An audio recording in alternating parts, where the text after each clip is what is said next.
ప్రభువునందు ప్రియులారా, మీ అందరికీ ప్రభువైన యేసుక్రీస్తు నామమున శుభములు. దేవుడు యోబును శోధనకు అప్పగించినట్లు మనలను అప్పగిస్తాడా? ఈరోజు అనేక మంది సేవకులు ఎవరికైనా శోధనలు, కష్టాలు సంభవించినప్పుడు యోబును పోలుస్తూ యోబుకొచ్చాయి, మనకి వస్తాయి అని చెబుతూ ఉంటారు. ఇది ఎంతవరకు వాస్తవం? ప్రియులారా, ఇది అస్సలు వాస్తవం కాదు.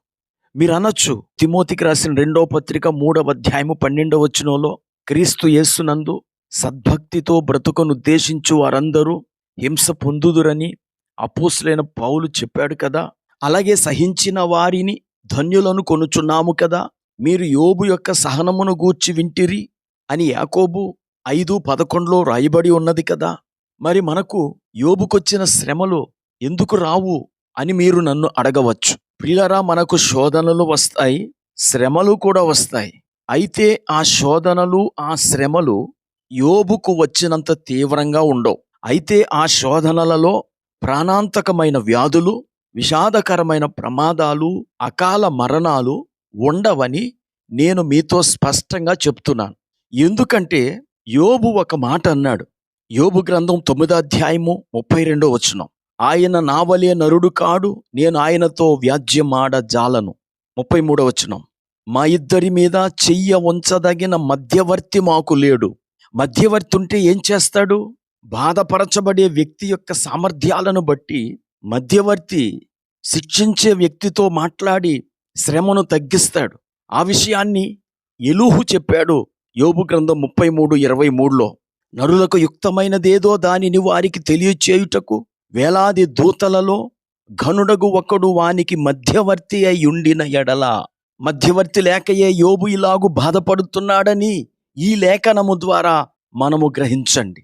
ఏవైనా తగువులు వచ్చినప్పుడు లేదా వివాహ సంబంధాలను కుదుర్చుకుంటున్నప్పుడు మధ్యవర్తులు అటువైపు పక్షం వారికి ఇటువైపు పక్షం వారికి నచ్చచెప్పి ఇద్దరికీ ఆమోదయోగ్యమైన పరిష్కారాన్ని చూపిస్తారు. ఒకవేళ ఎక్కువ పెనాల్టీ విధిస్తే అతడంత చెల్లించలేడు, తగ్గించమని అడుగుతాడు.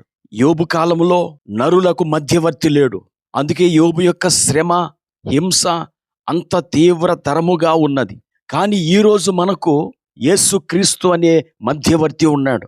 అపోస్తలుడైన పౌలు తిమోతికి రాసిన 1వ పత్రిక 2వ అధ్యాయము 5వ వచనం చూడండి. దేవుడు అక్కడే, దేవునికి నీ నరులకును మధ్యవర్తియు ఒక్కడే, ఆయన క్రీస్తు యేసను నరుడు. మధ్యవర్తిగా యేసుక్రీస్తు ఉన్నారు గనుక ఆయన మన పక్షమున ప్రార్థిస్తూ, మన పక్షమున వాదించి మనకు ఎక్కువ శ్రమను రానియ్యడు. అనగా కొరింథీయులకు రాసిన 1వ పత్రిక 10వ అధ్యాయము 13వ వచనం ప్రకారంగా మనము సహింపగలిగినంత కంటే ఎక్కువగా ఆయన మనలను శోధింపబడనీయడు. అయితే మీరు నన్ను అడగవచ్చు, పాస్టర్ గారు, ఈరోజు కొంతమంది సేవకుల పిల్లలు ప్రమాదాలకు గురై చనిపోతున్నారు, విశ్వాసుల పిల్లలు ప్రమాదాలకు గురై చనిపోతున్నారు, మరి దీనికి మీరేం చెప్తారు అని. ప్రియులారా, దానికి నేను ఒకటే చెప్తాను. అలాగూ మరణాలను ఎదుర్కొన్న వారు అభినవ యోబులు కాదండి. వారి పిల్లలు చనిపోవటానికి ఏదో ఒక కారణం ఉండి ఉంటది. అవిధేయత గాని, అజ్ఞానము గాని. మనం రోడ్డు మీద వెళ్తున్నప్పుడు ప్రభుత్వ నిబంధనలకు లోబడి ఏ స్పీడులో వెళ్ళమని చెప్తే ఆ స్పీడులో వెళ్ళాలి. ఏ రూటులో వెళ్ళమంటే ఆ రూటులో వెళ్ళాలి. రాంగ్ రూట్లో వెళ్ళి, అజాగ్రత్తగా వెళ్ళి, అవిధేయతతో ట్రాఫిక్ రూల్స్ను అతిక్రమిస్తే ప్రమాదాలు జరుగుతాయి. ఆ ప్రమాదాలకు కారణం దేవుడు కాదు, మన అవిధేయత. అలాగే మన అజ్ఞానము వల్ల కూడా మనకు ప్రమాదాలు జరుగుతాయి.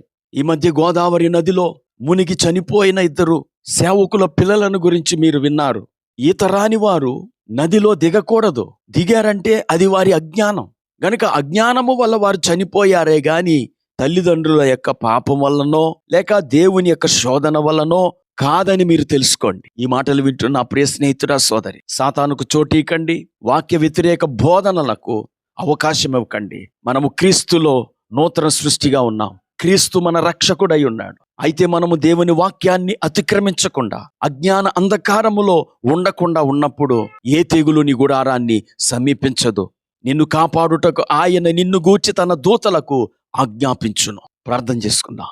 కృపాకనికరము కలిగిన మా తండ్రి, నీకు వందనాలు. ఒక మధ్యవర్తిగా ఉండి మేము సహింపలేని శ్రమలు మాకు రాకుండా మీరు మమ్మలను సంరక్షించే దేవుడు, శిక్షకు గురి చేయకుండా ఉండే దేవుడు. ఈ మాటలు వీక్షకులు నమ్మి, నీలో మాకు కలిగే భద్రతను నమ్మి ధీమాగా ధైర్యముగా ఉండుటకు సహాయం చేయమని యేసుక్రీస్తు నామమున ప్రార్థించి వేడుకుంటున్నాము. ఆమేన్.